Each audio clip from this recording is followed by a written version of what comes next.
Hello friends, welcome back KBS show channel நண்பர்களே. இன்றைக்கி இந்த வீடியோவில் ஒரு முக்கியமான ஜோதிட விஷயத்தையும் ஒரு இன்ட்ரெஸ்டான ஆன்மீக விஷயத்தையும் அதிரடியாக நாம் பார்க்க போகிறோம். பார்க்குறதுக்கு முன்னாடி என்ன பார்க்க போகிறோம் அப்படிங்கிறத ஃபஸ்ட்டு உங்கள்கிட்ட ஷேர் பண்ணுறேன்.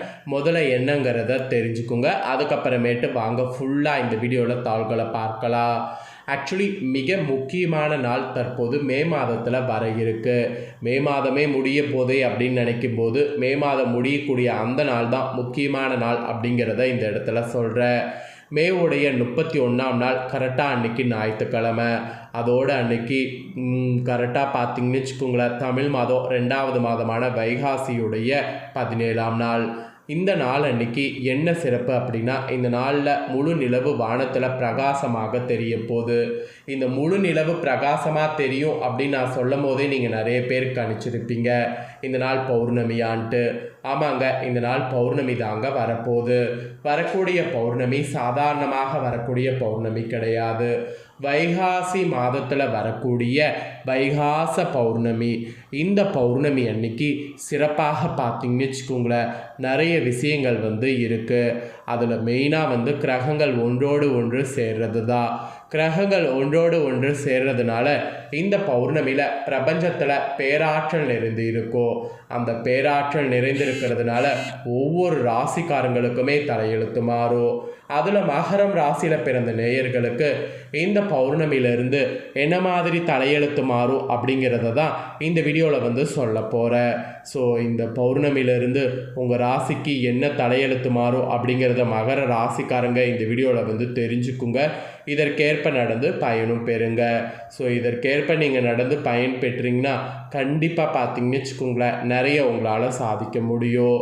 அது மட்டும் இல்லாமல் இந்த பௌர்ணமி சக்தி வாய்ந்த பிரபஞ்ச ஒரு ஆற்றல் நிறைந்த நாள் அப்படிங்கிறதுனால உங்கள் ராசிக்கேற்ப பரிகாரம் செய்தீங்கன்னா அந்த பரிகாரமும் உங்களுக்கு நல்ல வேலை செய்யும். அதாவது அதிர்ஷ்டத்தை தேடித்தரும். அதிர்ஷ்டம் இருந்தால் தான் பணவரவுங்கிறது கண்டிப்பாக இருக்குது. பணவரவு மட்டும் கிடையாது, மற்ற காரியங்களுக்கும் அதிர்ஷ்டங்கிறது கண்டிப்பாக தேவை. அதனால் அதிர்ஷ்டம் பெறுவதற்கு இந்த பௌர்ணமியில் உங்களுடைய ராசிக்கேற்ப சிலது செய்ய வேண்டும். அந்த பரிகாரம் என்ன, அதை எப்படி செய்யணும், அதை செய்கிறதுனால அதிர்ஷ்டம் எப்படி கொட்டும் அப்படிங்கிறதையும் உங்களுக்கு சொல்ல போகிறேன். அதையும் இந்த வீடியோவில் மகர ராசிக்காரங்க தெரிஞ்சுக்குங்க. தெரிஞ்சு அதற்கேற்ப நடந்து பயன் பெறுங்க. ஸோ வீடியோ ரொம்பவே யூஸ்ஃபுல்லாக ரொம்பவே இன்ட்ரெஸ்டாக இருக்கும். ஸோ வீடியோவை ஃபுல்லாக பாருங்கள். அப்போ தான் நான் உங்களுக்கு சொல்லக்கூடியதெல்லாம் நீங்கள் முழுசாக தெரிஞ்சு பயன் பெற முடியும். முதல்ல உங்களுக்கு பலன்களை சொல்கிறேன், அதுக்கப்புறமேட்டு பரிகாரம் சொல்கிறேன். ஸோ முதல்ல பலன்களை மகர ராசிக்காரங்க தெரிஞ்சுக்குங்க. நிதானமாக செயல்பட்டு நிதி மேலாண்மை செய்கிற அளவுக்கு இந்த பௌர்ணமியில் உங்களுக்கு நிறைய நிதானமாக இருக்க ஆற்றல் உங்களுக்கு கிடைக்க போகுது. அது மட்டும் இல்லாமல் பழைய பாக்கிகள் இருந்தால் அந்த பழைய பாக்கிகள் எல்லாமே வசூலாகி ஒரு நிம்மதியை தரும். ஸோ பழைய பாக்கிகள் வசூலாகிறதுல அதிக கவனம் செலுத்துங்க. பழைய பாக்கிகள் வசூலாகி நிம்மதி கண்டிப்பாக கிடைக்கும். பொருளாதார சிக்கல்கள் இருந்ததுன்னா கூட படிப்படியாக அந்த சிக்கல்கள் குறையும். அதுக்கான எல்லா வாய்ப்புமே உங்களுக்கு இந்த பௌர்ணமியில் கிடைக்க போகுது. புதிய முயற்சிகள் எது செய்தாலும் அதில் நிதானம் தேவை. புதிய முயற்சிகளில் நிறைய ப்ராப்ளம் வர வாய்ப்பு இருக்குது. ஸோ அதனால் புதிய முயற்சிகளில் நிதானங்கிறது தேவை. அப்புறம் பண பரிமாற்றத்தில் எச்சரிக்கையோடு இருப்பது நல்லது. பண பரிமாற்றத்தில் எச்சரிக்கையோடு இல்லைன்னு வச்சுக்கோங்களேன், பெரிய ஆப்பு உங்களுக்கு வரும். ஸோ பண பரிமாற்றத்தில் எச்சரிக்கையோடு இருக்க முயற்சி பண்ணுவது மகர ராசி உங்களுக்கு ரொம்ப அவசியம். சிக்கனமாக உங்கள் வாழ்வில் நீங்கள் செயல்படுற மாதிரி இந்த மாதம் பௌர்ணமியில் இருந்து செயல்பட்டிங்கன்னா உங்கள் வாழ்வுக்கு உயர்வு புதிய மாதத்தில் வழிவகுக்கும். அதாவது சிக்கனமாக உங்கள் வாழ்வில் இருந்தீங்கன்னா உயர்வுக்கு வழிவகுக்கும். அதனால் மகர ராசிக்காரங்க சிக்கனமாக இருக்க பாருங்கள். அது மட்டும் இல்லாமல் குடும்ப பொறுப்புகள் உங்களுக்கு அதிகரிக்கும். குடும்ப பொறுப்புகள் தயவு செய்து எதையுமே மிஸ் பண்ணாமல் எல்லாத்தையுமே கரெக்டாக பண்ண பாருங்கள். சமூகத்தில் கூட உங்கள் அந்தஸ்து உயரும். அதுக்கான ஆற்றல் உங்களுக்கு இந்த டைம் கிடைக்கும். நண்பர்களோடு இருந்த தேவையற்ற கசப்புணர்வுகள் இருக்குதுல்ல, அது எல்லாமே இந்த பௌர்ணமியில் நீங்கும். அது மட்டும் இல்லாமல் உறவினர்கள் வகையில் ஆதரவு வந்து உங்களுக்கு கிட்டும். உறவினர்கள் வகையில் ஆதரவு கிட்டும்போது அதை நல்லா பயன்படுத்திக்கிறது புத்திசாலித்தனம். ஸோ அதை மெயினாக வந்து பண்ணுங்கள். இல்லத்தில் கூட அமைதி நிலவ சகிப்புத்தன்மைங்கிறது அவசியம். ஒரு விஷயம் நடக்கும்போது ஏன் நடக்குது, எதுக்கு நடக்குது அப்படின்னு கோபப்படாமல் அமைதியாக இருக்க நீங்கள் சகிப்புத்தன்மையை கொண்டு வந்துக்குங்க. மகிழ்ச்சி பொங்கக்கூடிய தருணங்கள் வாய்க்க சகிப்புத்தன்மை இந்த பௌர்ணமியிலிருந்து அவசியம்.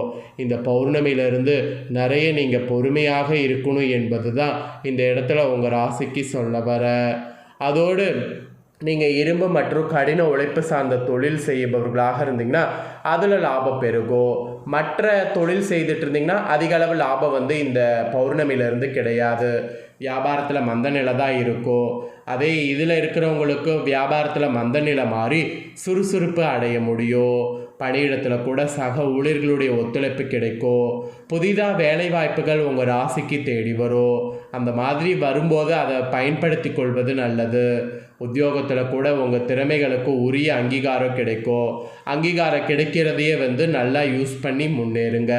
இது வந்து உத்தியோகத்தில் வியாபாரத்துலலாம் உங்களுக்கு ரொம்ப ஒரு கெடுபிடி காலங்கிறதுனால ஒவ்வொன்றையும் பார்த்து தான் பண்ணுங்கிறது இந்த இடத்துல உங்களுக்கு சொல்ல வர. அதோடு கால்கள் அல்லது முழங்கால் வலி ஏற்பட்டு விலகும். அதுக்கு நீங்கள் சனிக்கிழமை அன்றைக்கி ஆஞ்சநேயருக்கு வெண்ணெய்க்காப்பு சாத்தி வழிபாடு செய்யணும். அதோடு கருநிலம் அல்லது ஊதா நிறம் உங்களுக்கு பாதுகாப்பு தரும். அதிர்ஷ்டத்துக்காகவோ பாதுகாப்புக்காகவோ இந்த நிறத்தை பயன்படுத்துவது உங்களுக்கு நல்லது. எண்ணெய் பலகாரங்களை தவிர்த்து சத்தான உணவுகளை உட்கொள்வது ஆரோக்கியத்திற்கு சிறந்தது. அதனால் எண்ணெய் பலகாரங்களை தவிர்த்து சத்தான உணவுகளை இந்த பௌர்ணமியில் எடுத்துக்குங்க. அப்போ தான் கால்கள் மற்றும் முழங்கால் வலி ஏற்படுவது விலகும். ஸோ இதெல்லாம் தாங்க உங்களுக்கு பலன்கள் என்பது குறிப்பிடப்பட்டிருக்கு. இந்த பலன்களுக்கேற்ப நடந்து நீங்கள் பலன் பெறுங்க. இப்போ தான் உங்கள் ராசிக்கு அதிர்ஷ்டத்தை அள்ளித்தரக்கூடிய முக்கிய பரிகாரத்தை சொல்ல போகிறேன். வாங்க அந்த பரிகாரம் என்ன அப்படிங்கிறத தெரிஞ்சுக்குவீங்க. பணக்காரராக வேண்டும் என்ற ஆசை உங்களுக்கு இருக்கும். அதுக்கு ஆசை இருந்தால் மட்டும் போதாது, கூடவே விடாமுயற்சி இருக்கணும். அப்போ தான் பணத்தை வைப்பதற்கு இடமே இருக்காத அளவுக்கு சேரும். அதோடு இந்த பரிகாரத்தை செய்திங்கன்னா அதிர்ஷ்டம் உங்களுக்கு தானாக தேடி வரும். உங்கள் மகர ராசிக்கு 5ஆம் அதிபதி சுக்கிரன். அதனால் இந்த பௌர்ணமி அன்னைக்கு பச்சை கற்பூரம் மற்றும் ஏலக்காய் கலந்த புனித நீரை வந்து ரெடி பண்ணி சிறிது நீங்கள் அருந்த வேண்டும். அதோடு இந்த நாளில் அஷ்டலட்சுமிகளை வழிபாடு செய்யணும். ஞாயிற்றுக்கிழமை மகாலட்சுமி அஷ்டகமும் படிக்க வேண்டும். இந்த பரிகாரம் செய்திங்கன்னா நிச்சயம் உங்களுக்கு அதிர்ஷ்டமானது தானாக தேடி வரும். பணம் உங்களுக்கு ஈஸியாக கிடைக்கும். அதனால் இந்த பரிகாரத்தை நம்பிக்கையோட மகர ராசிக்காரங்க செய்து பயன்பெறுங்க. பொதுவாக பார்த்தீங்கன்னு வச்சுக்கோங்களேன், அதிர்ஷ்டத்தால் பணக்காரராக வேண்டும் என்ற ஆசை கண்டிப்பாக இருக்கும். மனிதராக பிறந்த ஒவ்வொருவருக்குமே அதிர்ஷ்டசாலியாக அதிக பணம் உடையவர்களாக வாழ வேண்டுமான்ற ஆசை இல்லாமல் இருக்காது. ஆனால் சில டைம் நமக்கு பணத்தை சேர்க்கக்கூடிய தாந்திரிக வித்தை கடைசி வரை தெரியாமலே போகும். அப்படி இருக்கக்கூடிய உங்கள் ராசிக்காரங்க நான் சொன்ன இந்த வழிபாட்டு முறையை பயன்படுத்தினீங்கன்னா ₹1 கூட எதிர்காலத்திற்கு சேமித்து வைத்து கொள்ளாத உங்கள் கையில் பணம் சேர ஆரம்பிக்கும். வருமானம் இல்லாதவங்களுக்கு வருமானம் தானாக தேடி வரும். இந்த பரிகாரத்தோடு தொழில் முன்னேற்றம் இல்லாதவங்க தொழிலில் நல்ல முன்னேற்றம் அடைந்து அதிக லாபத்தை பெற இந்த ஒரு விஷயத்தையும் எக்ஸ்ட்ரா செய்யுங்க. பௌர்ணமி அன்னைக்கு சிவன் கோயிலில் உங்களால் முடிஞ்ச பொருட்களை தானமாக கொடுங்க. அது வந்து சிவனுக்கு பயன்படுத்தக்கூடிய பொருளாக இருக்கணும். சிவனுக்கு பயன்படுத்துவதற்கு திருநீர், சிவன் கோவிலில் விளக்கெறிவதற்கு விளக்கெண்ணெய், இந்த மாதிரி சிவனுக்கு பயன்படக்கூடிய பொருட்களை இந்த பௌர்ணமி அன்னைக்கு தானமாக நீங்கள் கொடுக்க வேண்டும். அப்படி நீங்கள் கொடுத்தீங்கன்னா அந்த தானத்தினால உங்களுக்கு சிவனுடைய அருள் கிடைத்து உங்களுக்கு பார்த்தீங்கன்னு வச்சுக்கோங்களேன் அதிர்ஷ்டங்கிறது இன்னும் அதிகமாக கிடைக்கும்.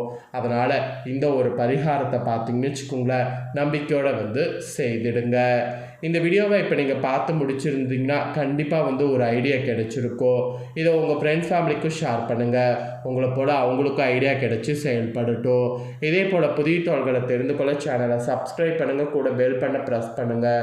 ஃபஸ்ட் டைம் பார்க்குறவங்க அதை நீங்கள் பண்ணிட்டீங்கன்னா இனி நான் போகிற மற்ற அப்டேட்டான எல்லா வீடியோஸும் உடனுக்குடனே தெரிந்து கொள்ளலாம்.